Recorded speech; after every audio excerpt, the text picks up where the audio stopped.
Good day, I'm Joey Perami, a certified automotive institute holder. Today, I am going to demonstrate about the core competency of diagnose and overhaul differential and focus on learning outcome disassemble differential assembly. But before we proceed to our activity, we must wear proper personal protective equipment such as gloves, eye goggles, hard hat, and safety shoes. And also use proper tools and equipment.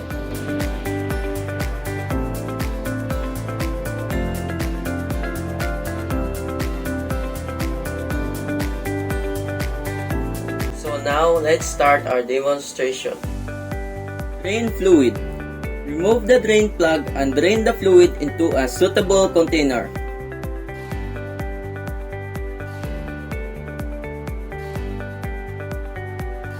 Remove axles. You may need to remove the axles to access the differential gears. Disconnect differential housing. Remove any bolts or fasteners that securing the differential housing to the axle housing or subframe.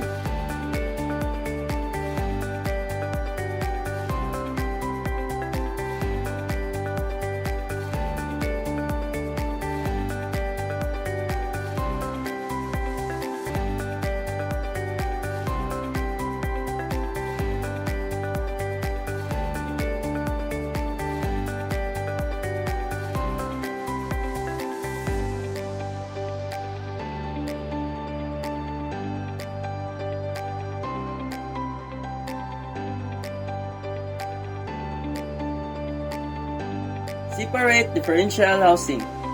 Once all bolts or fasteners are removed, carefully separate differential housing from the axle housing or subframe.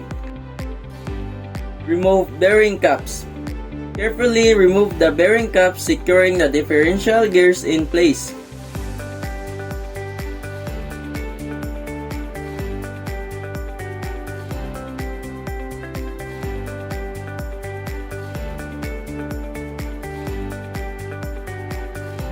Remove differential gears.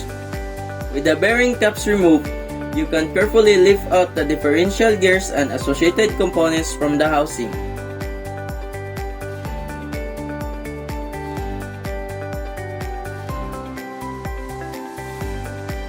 Remove ring gear. Remove any bolts that securing the ring gear to the carrier assembly. Then carefully slide the ring gear to the carrier assembly.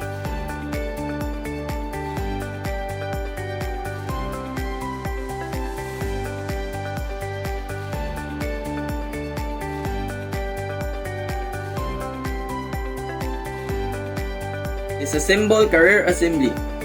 Carefully remove any bolts or fasteners that securing carrier assembly cover.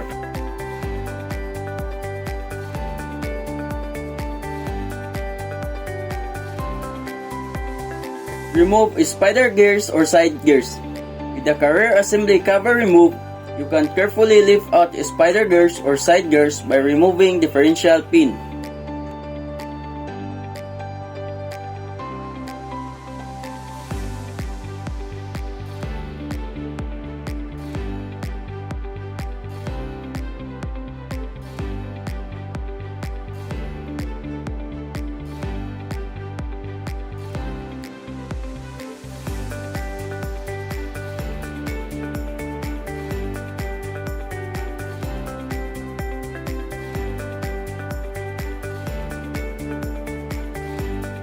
Clean components and tools.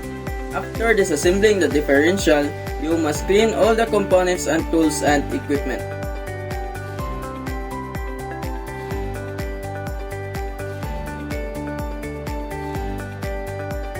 So here's my final output.